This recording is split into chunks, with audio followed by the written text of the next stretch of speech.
The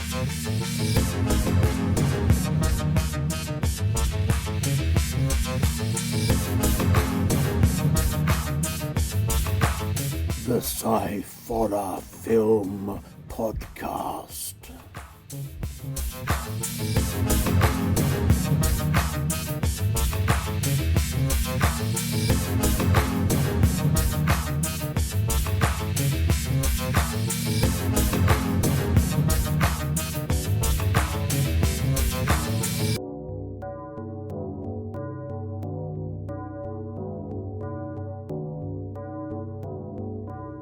Hello and welcome to another episode of the Sci-Horror Film Podcast. Hello! Hello, I'm Andy Walker and this is Badger. I did that. Hello, everyone! See, when it comes out on the screen, if I point it that way, which is where you are according to me on my computer, it probably won't be. It'll probably be the opposite way on the screen. Anyway, to quote the Outer Limits, wasn't it? We control the horizontal and the vertical. Yeah, something like that. Hello to everybody. Thank you for joining us. Hello, Badger. How are you?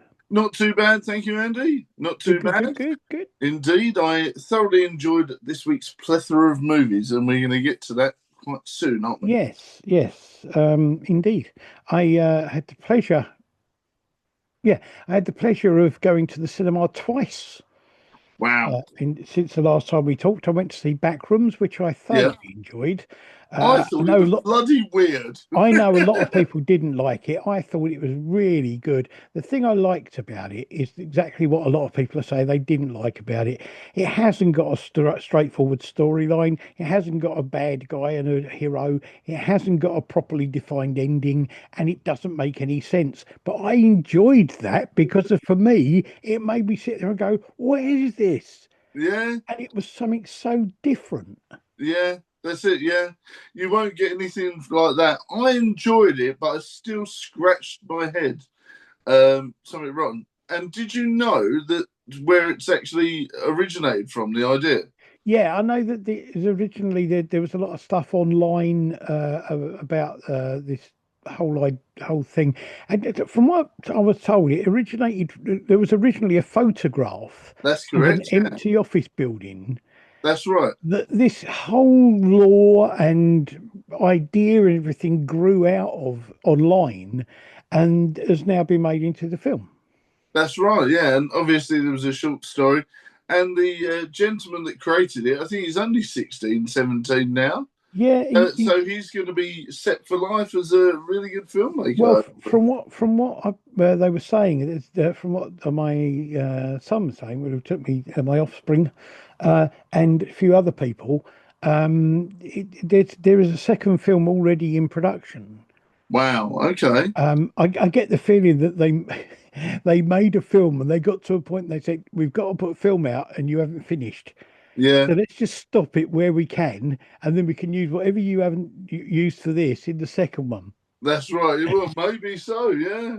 Well, it ends in such a weird way. It does. It definitely has room for another one, yeah. But, I mean, the thing about it is there are so many other ways, other areas you could go with it. You wouldn't even necessarily need the story to continue from this one, because at the end of this, you're told that these backrooms are opening up all over the place. So it could be a completely different group of people in a completely different area.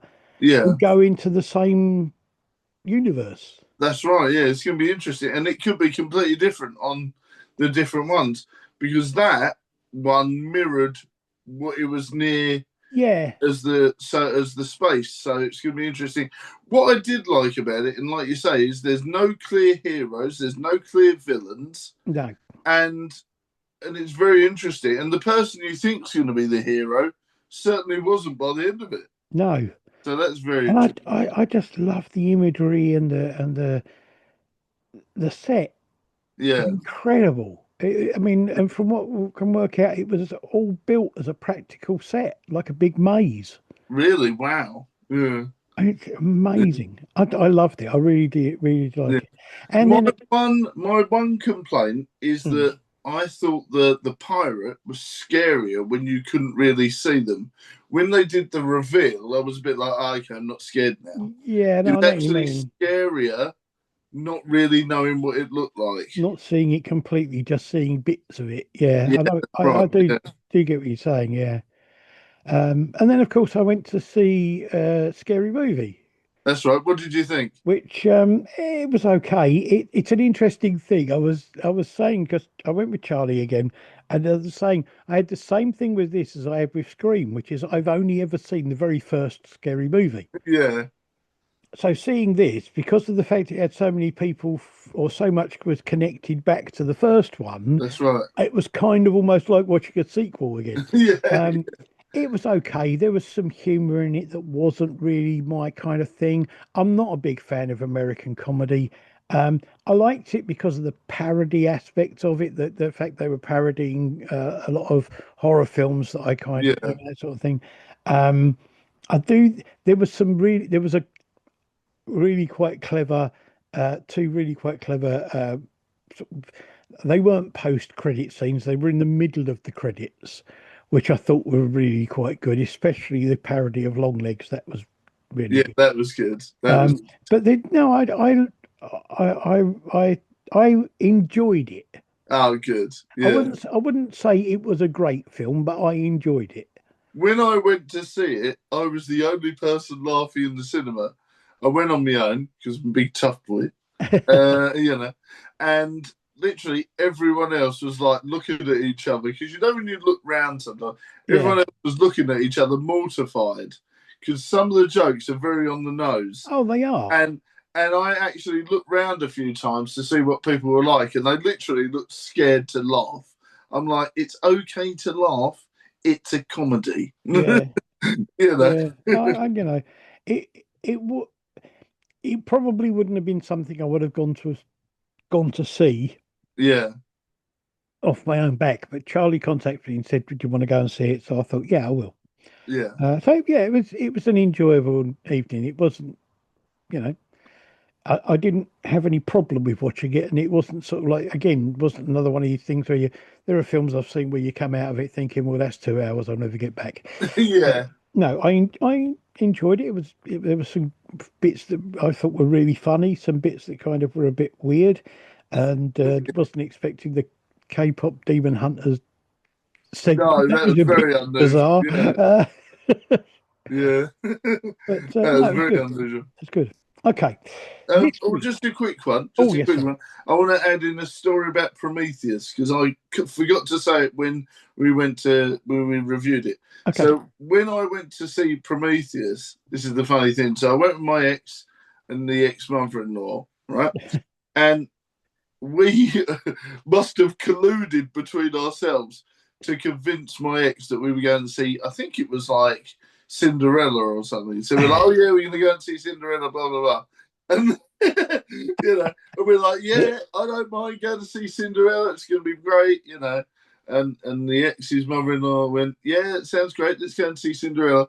And then as soon as we rock up to the cinema, she's like, two, right, 3 tickets for Prometheus, boom. And you should have seen my ex's face go, donk. Was she not a fan then? No. Oh. I enjoyed myself. Yeah. Well. Okay. All right, let's crack on. Sorry, Right. Yes. before we lose Um, track. so this week we've got something a bit different. We're doing science fiction, but I thought we'd do something a bit different because I found online, I found two unaired pilots for science fiction TV shows. Oh, yeah. So we're going to do those, and we're going to do a science fiction feature film that was based on a TV show. Mm-hmm. So we'll start off with the first of the unaired pilots. This is from 1958, and it is called Now Is Tomorrow. It was lost for a while, actually. For some reason I don't quite know. The story was called "They Will Be Done," or "They Will Be Done." I don't know. The writer of this was Richard Matheson, who was also the writer of The Incredible Shrinking Man and I Am Legend. Oh, wow. So he wrote those, and he also wrote a lot of episodes of other short, like anthology TV series and that sort of thing back in the day as well. Created by Burton Rosen and Harv Bennett. Harv Bennett was involved in the film Star Trek II film. Directed by Irving Kershner, who was involved in the making The Empire Strikes Back. Oh, Uh, okay. the cast is Robert Culp, who's he's been in loads and loads of films over the years. Jack Hogan, Ben Wright, John Lassell, Warren Vanders, David Garcia, Simon Scott, and Sidney Pollock, who was actually a film director. That's right. Yeah. But in this, he was acting, and it's kind of weird. There you go. The synopsis says, or the thing I've got for it says, this unaired pilot explores the haunting responsibilities of those who hold humanity's fate at their fingertips. I mean, it was an interesting story, and I thought it kind of like had a lot going for it. But for me, it was just kind of too long and slow. Yeah. I do agree with you. I think they were trying to build the tension up with it. I think that was their main reason why it was longer. They were trying to build the tension, but there's only so long you can stretch out that idea, I feel. Don't get me wrong, I enjoyed the idea, but I do think it was a bit too long. And I Yeah. don't think they really knew how to do short Well, films then. I don't know. You see, I think they could have done it probably about half the length, but Yeah, and this, I think the series might then have been picked up. I don't know, but the problem I think then is it would have been too similar to the Outer Limits yeah, because perhaps. the Outer Yeah, Limits episodes were slightly were like shorter than this, but they were science fiction stories as well. So I think yeah. there might have been too much of a similarity between the shows. Yeah, I just think that obviously it was a low budget affair, even for then. So yeah, they probably thought, how can we make this longer? But then they probably like padded it out too much, Yeah, you know, and especially with it felt like they were repeating the scenes just in with different words, you know? yeah. That makes sense. There were a few bits where kind of nothing happened. There were just kind of groups of people being together, and yeah, I could get that you needed to build the tension between them and the the whole thing like that. But it kind of, as you say, it kind of like went on too long. I think they drew it out too much. Mm, Um, but I mean, the idea was good, and I yeah, think that I mean, Richard Matheson came up with some fantastic ideas, and I think his idea would have worked really well. But I just think it was one of those things where it either needed to have more going on in it or it needed to be a bit shorter. I certainly agree with you there. Just a couple more scenes, varying it up, maybe showing us a little bit. I mean, obviously, you could tell there was a budget constraint, but maybe showing us what could happen. You know, they were like, oh, this might happen if you do this. Yeah, Then we never got any sort of flash forwards, and we never got any of the missiles being prepared or anything like that. You yeah, know, show us an action scene or two to liven it up, I think. You know? yeah. And I think it is a pity because when there's a bit at the end where they kind of show you a bit about what the other stories in the series are going to be, and some of those look quite interesting. Yeah, they did, didn't they? But the fact they never got made because this pilot was not picked up on kind of it was a bit like, oh shit, I would like to have seen some of those. Yeah, it is a shame. It is a shame. But But hopefully, you know, like you said, hopefully fans will watch it. I mean, this is the great thing about the fact that it's lost media in a way. yeah, Somebody might be able to pick it up and make their own version of it, you know? yeah, do something with it that's a bit more interesting. As I say, either a shorter film or more action in it to kind of like make it more interesting. That's right, yeah. Like we say, the idea was there, it just Mm, executed in the best way. no, absolutely. Okay. Our second TV pilot was an unaired TV show pilot, which I've been told it was put out. It was originally made in 2002 as a Mm, pilot for a TV show. okay. Uh, wasn't picked up and it wasn't shown, but then it was re-edited slightly and it was put out as a TV movie in America in 2006. Okay.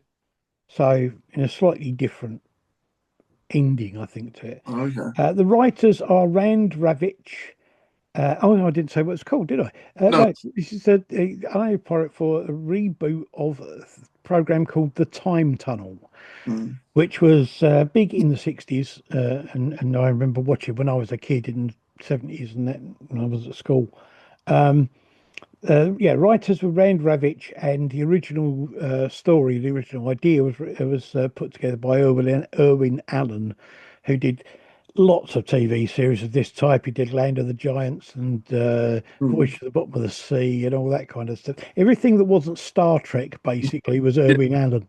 I Uh, remember Land of the Giants actually. Yeah. the director was Todd Holland.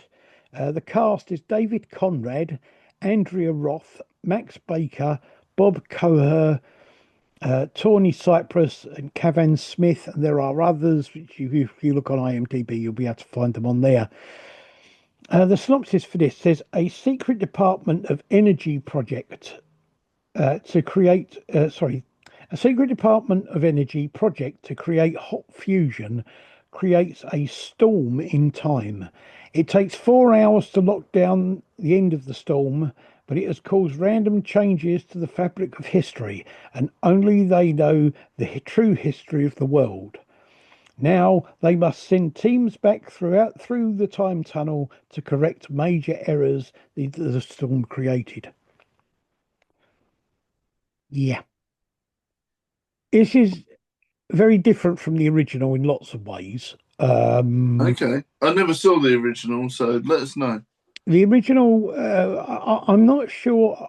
I can't remember exactly why it was originally as far as I remember, a project to see whether they could send messages through time or something like that. Mm. And they end up sending these two guys back in time, and then they get lost in Okay. time. So they don't come back to where the time tunnel is. They manage to lock onto them and move them out of where they are, but then they just appear somewhere else Okay. and they have to deal with the situation there. Um,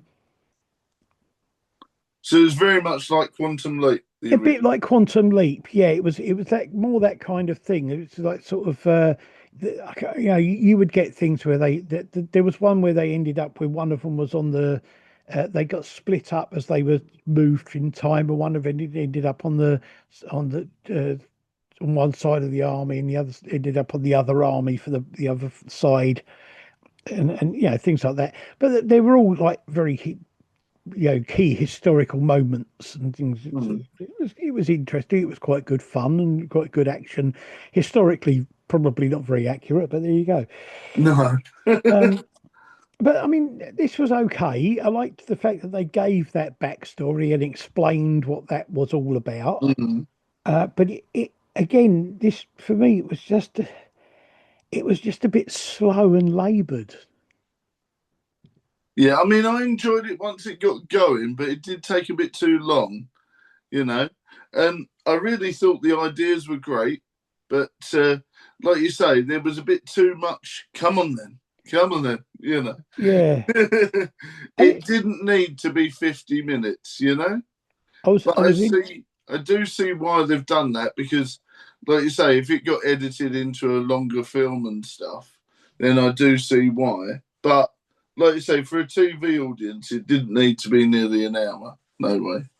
And there were a couple of bits in it that got me, which is kind of like they've gone back to the trenches uh, of the war, Mm. and so there were a couple of points they've got two women with them, Mm. and at a point, one of them takes her helmet off, and she's got like long hair, Yeah. and nobody the other who isn't part of their team seems to bat an eyelid about the fact that they've got a woman in their midst. They only nod at it at the very beginning when she goes, "Shh, don't tell anyone," you know, and that's Yeah, it. but it's Um, okay. is there like some sort of the only I rationalised it as does she look like a man to everyone else? You know, some sort of hokey cloak technology. Yeah, but given how much they explained everything else, you would have thought that if that was true, they would have explained that. Yeah, like and you only need to do it with one word or one line. Have you said the cloaking device? Yes, that's literally all you need to say. Absolutely, yeah. Yeah. But yeah, I mean, yeah, it's got some. I personally don't think this was as good as the original version, but I would say it probably is more historically accurate than the Mm, original was.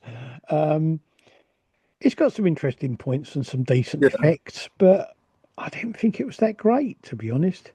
I probably enjoyed it a little bit more than you, but it did take a bit of time to get going. I did chuckle at the theme tune. It was very 90s. Yeah. Oh, yeah. Have you ever seen that? You remember that advert that was on the DVDs? You wouldn't steal a car and all that sort of stuff. Yeah. Yeah. That's exactly what it sounded like. It sounded like a slightly different version of that "Don't Pirate DVDs" song. Yeah, no, I know exactly what you mean. But I think they were trying to go for the same kind of feel as the original, having that kind of like 60s kind of sort of voiceover at the beginning of you know, the thing, but it doesn't seem to work.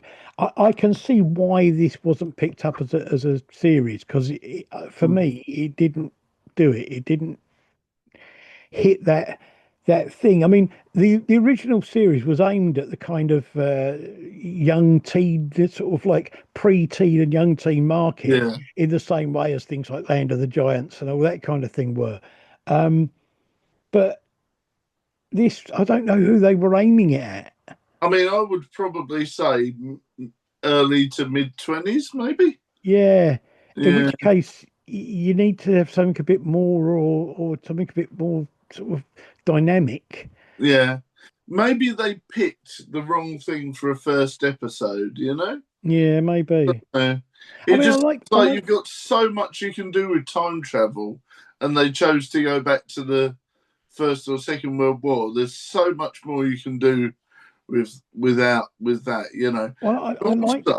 Also, it felt like a season finale, you know, Yeah, because obviously the way it ended, he yeah. went back home. So it Well, was like a pilot episode and the finale just sort of splodged together. the other thing that got me was that one of the guy who at the beginning seems like he's going to be one of the main characters gets killed off. Yeah, So, yeah. okay, it's a And bit weird. also, I'm pretty sure she says, "Oh yeah, we can't go home yet. There's more to do." And Yeah, then the next bit, you see, he's cutting his kids and giving he's his gone wife a home. kiss. Yeah, but I mean, I don't know. There were a few things about it I didn't think worked very well, and I just think he kind of lost it a bit, you know. Yeah. Well, I do. I definitely think the cut was a bit weird because 1 minute she's saying we can't go home yet. There's more to do, Yeah, and then he's like I said, he's back home straight away afterwards. I'm like, I, okay, because they obviously go back when the timer runs out. They obviously go back to the research facility and things like that. But you don't really see them go back to the research facility. You just see him putting his keys at the door, and then that's it. And then we fade to black. I did like the fact that there was a connection between him and the time that they go back, Yeah, you know, which is why they chose him because he knew so much about this one battle because his granddad had been there or something, you know. yeah, That was quite, a good little sort of story piece, you know. yeah, But yeah, it was okay, but it's not something I'd be going to saying to people, "Oh, you should watch this." yeah. So I wouldn't watch it again for sure, but it No, was no, okay. You know, it was all right. absolutely, absolutely.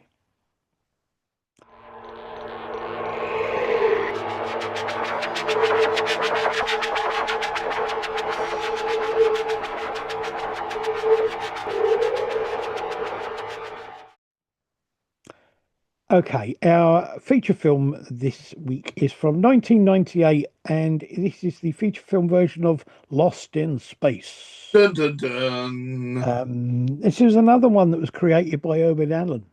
Mm. He wrote the original thing for it, and that sort of thing. The film was written by Akiva Goldsman. The director was Stephen Hopkins. The cast: William Hurt, Mimi Rogers, Heather Graham, Lacey Chabot, Jack Johnson, Gary Oldman, Matt LeBlanc, and Jared Harris. There are others. If you look on IMDb, you'll find them on there. Mm. The synopsis is the Robinson family was going into space to fight for a chance for humanity. Now they are fighting to live long enough to find a way home. Yeah, interesting thing about this is the fact that the grandmother of the family, who appears in a hologram, was played by June Lockhart, who played the mother in the original TV Oh, series. mm. So, That's an yeah. interesting twist. Yeah. I loved this series when it was on the TV. It's another one that I used to watch all the time when I was a kid. But Yeah. it was basically it was originally known. It was basically the Swiss Family Robinson in space. Yeah. I think I caught a few, but obviously it sort of finished its rerun cycle by the time I got to it, you know. I mean, this is famous for the whole thing about danger, Will Robinson, That's right. uh, Yeah. uh, Danger. and the fact that it actually had one episode, maybe two episodes, where they used the original Robbie the Robot from the Forbidden Planet. Oh, wow. Yeah, so that was quite incredible. Um, there has been a new series of this made as well, which I started watching, but I only watched about 4 or 5 episodes. It was okay, and I quite Oh, enjoyed it, but I never really got into it. oh. But I saw this film at the cinema Oh, uh, did you? when it Yeah. first came out, and I See, I, really I think I did too. I've got vague remembrance of going to see it. Yeah. I really liked it, and I wasn't expecting to because up at that point, the only thing I'd ever seen Matt LeBlanc in was Friends. So I Yeah. really wasn't sure about him being in this sci-fi Yeah. action adventure thing. Um, but I thought he did really well. He played the part. He played the part really well because basically he played the same part. I know. Yeah. It literally is Joey in space. Yeah. But I liked it then, and I enjoyed watching it again. I've got to say. Yeah. I mean, I Um, didn't remember that much about it, but I did enjoy it. You know, it was like watching it fresh. Because I'd only watched it once when it first came out. yeah. Fast forwarding to now, it was quite funny to watch. Some of the jokes were a bit outdated, Yeah. to be expected, but it was quite funny, and it was, the CGI was quite good. I enjoyed that. There were Yeah. good practical effects, Yeah. and I enjoyed the storyline as I well. thought the effects were really good. Well, the funny thing is, the storyline basically up to the point where they land on the planet, Yeah.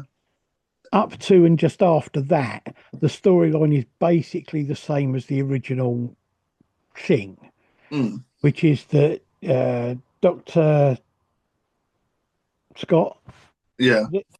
no, Smith, rather, Mm. he's on there. The idea is he's supposed to go on and he's supposed to uh, cause problems on the ship so that it crashes or it explodes in space or whatever, something, and they all die.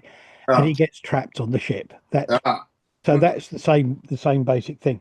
Um, and from then on, he's kind of basically a pain in their ass all the way through the series. Um, so up till then, it was basically the same as the original story. But then after that, when they're on the planet so they go through this whole weird time thing and everything, That's that right. was Yeah. all added on anew, and I thought that was really well done. It's a really quite a convoluted and complex story, but it works really well. Yeah. I liked it, yeah, and I like the fact that they bring in, well, too many, don't want to bring in too many spoilers, but I like the fact that they bring in future versions of certain characters, Yeah, and they sort of almost become like the villain of the piece as well. And I'm like, oh, actually, that's really good. yeah, Yeah, absolutely. It's a good action sci-fi film. yeah, As you say, some of the humour is a bit dated, but even then, some of it actually works quite well, and it's quite quite good.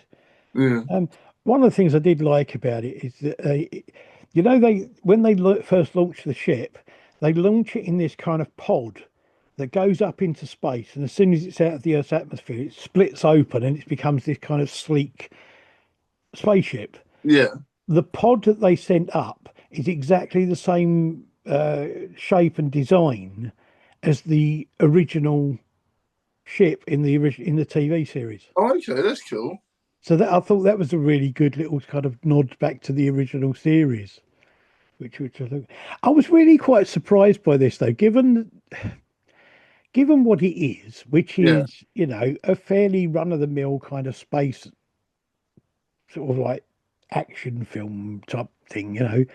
I was really quite surprised that William Hurt and Gary Oldman were in it because they kind of normally you kind of think of them as doing sort of other. I don't know. Do you know what I mean? Yeah, I know what you mean. Was this before or after? Oh, what's it called? What's the one? Oh, it's going to hurt my brain now. What's the other sci-fi Gary Oldman's been in? The Fifth Element. Fifth Element. Was this before or after? I think this was before. I'm not absolutely sure. I don't remember when the Fifth Element was No, me neither. because I didn't. I know I didn't see that at the pictures. Let me use the trusty thingy. 1997. Oh, this was the year after. Okay. Well, he must have thought, oh, I'll Hmm, be in another sci-fi then. interesting. Yeah. I mean, I can see. I mean, you got to look at this and go, "Oh, that's probably going to make some money." It's going to Yeah. come out in the summers. The kids are going to go and see it because it's a sci-fi Mm, adventure film. So it's going to yeah. make money. So why not? But yeah, William Hurt, I always think of as being a bit more serious, though. I don't know why. Yeah. But like I said, same with Gary Oldman, but they do pick quite comedic roles sometimes. Yeah, yeah. But no, it's good. And Jared Harris as well was good in it. I've seen him in quite a few other things. He's quite again. He's another one that I've always thought was playing sort of quite serious, dark play sort of characters. But and he is in this. He Yeah. is kind of dark, but it worked well. Yeah, I enjoyed it. I thought it was a good old school family comedy, and you don't really Yeah, get those sorts of that much now. and it was really quite. And it's one of these things. It's kind of like there are lots of films I watch, sci-fi, horror, and also Mm, other types of films, where I kind of like I'm drawn into the film and I'm very kind of like into what's going on and mm. I'm always kind of invested in it and all this kind of thing. But every now and again, it's quite nice to just watch a film that you could just sit back and enjoy. That's right. Yeah, You don't have to think about it too much. It's all laid out there for you in front of you, and it's just an enjoyable film to watch, you that's know? right. Yeah, sometimes it is nice to just turn your brain off and just watch a film. Yeah, Yeah, and that kind of like what I thought of this, and it's a good, enjoyable film to just sit back and watch. You don't have to think too much about it. You don't have to worry too much about, there's going to be something coming up that you're not going to like or whatever. It's just there. that's it. It is just there to sort of watch and enjoy it. Yeah. Absolutely. I did. I really enjoyed it. Mm. Lots of fun to watch. Like I said, it's an old school popcorn film, isn't it? Yeah, absolutely. Absolutely. There you go. Thank you very much. It is so we got the Now is Tomorrow, which is on YouTube. I will put links up to all of these. Now is Tomorrow, which is on YouTube, which is I think it's worth a watch just because Yeah, of the historical thing of like, the people who are involved in it and when it was done. yeah. The time And tab also the fact that it's lost media, I think, is important to watch and share. absolutely, yeah. And the Time Tunnel reboot, which was okay, but yeah, Yeah, it wasn't great, but it was okay. But if you ever used to watch the original series, then give it a watch and see what you yeah, think. Because you may think what we're saying is completely wrong because that's right. I was really surprised that they did the American reboot of the Tomorrow People, which apparently caught on, and there were 3 seasons of it. Yeah, it was meant to be really good. Yeah, You know, uh, and then 1998's Lost in Space, which I would say is a really enjoyable, good, fun film to watch. that's right. Uh, Turn but your brain off, watch the explosions. but it's good. It's got a good story. It's got a good effects. It's just Mm. a good, fun way to spend a few hours. That's right, yeah. And if you like Matt LeBlanc, go for it. Absolutely. Thank you very much, Badger. Always a pleasure. Always a pleasure indeed. This weekend didn't do an interview last weekend because of the fact that it was my birthday, so I decided to have a week off. Yeah. This weekend we have a interview coming up with American Scream Queen Timothy Waldron, which is very interesting. Yes, next week we will be doing horror again, and we will be reviewing an independent horror movie which has got a quite a well-known actress in it. Ooh. And on my end, I've taken the bull by the horns and I've decided to edit and do Ballamoran 2 myself now. Yay! Yes, indeed. The project has waited way too long, so now I'm going to be... Now, this is the fun, hokey bit of it, because I'm taking bits from the old films, re-editing, changing it, and then it's going to fill in the gaps of what I was going to put in that I can't put in. So it's literally going to be spot the old bit from a different film that's gone in and re-voice-overed and changed slightly. And we've got loads of interesting cameos. Charlie's doing a cameo for me. We've got Jamie Langland. He's going to do a bit in there for us. And we got lots of different people that are going to be victims of the aliens and stuff like that. So, yeah, it's growing into something quite interesting. And that's that's always the way with my projects. They start off really small, and now it's going to become a 48-minute bonkers spectacular. See, with your stuff, I'm never quite sure whether it grows like a lovely bush into something beautiful, or if it grows like Japanese knotweed into something you just want to get rid of. Yeah, well, it's going to be interesting. It's going to be interesting because I've got a few different, like I said, lots of weird cameos, lots of fun, weird stuff happening. So if you like bizarre British humour, it's going to be bang on. Cool. Yeah. We look forward to seeing that. Yes, I look forward to your independent review. I can't review it with you, so maybe I'll get Charlie to do it. Yeah. That's a good idea. Okay. Thank you very much, everybody, for watching, listening, and joining us. Please like and subscribe, and tell everybody about what we do. Indeed, please do. Yes. And we will see you again next time. Until then, goodbye. Ta-ra. Thank you for watching, everyone. Bye. Bye.